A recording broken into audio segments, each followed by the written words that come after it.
English premier লিগের চেনা আঙিনা ছেড়ে এবার স্প্যানিশ ফুটবলের রাজকীয় মঞ্চে অ্যান্থনি গর্ডন। নিউক্যাসল ইউনাইটেডের জার্সিতে ঝড় তোলা এই ইংলিশ উইঙ্গার এখন কাতালান শহরের নতুন সেন্সেশন।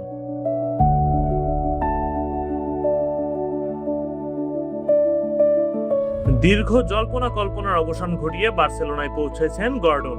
স্পেনের মাটিতে পা দেওয়ার পরপরই শুরু হয়ে যায় ব্যস্ততা। অত্যন্ত সতর্কতার সাথে সফলভাবে সম্পন্ন হয়েছে তার মেডিকেল পরীক্ষা। শারীরিক সক্ষমতার চূড়ান্ত প্রমাণ দিয়ে বার্সার আইকনিক নীল মেরুন জার্সি গায়ে জড়ানোর পথে মূল ধাপটি পার করেছেন এই তরুণ তারকা।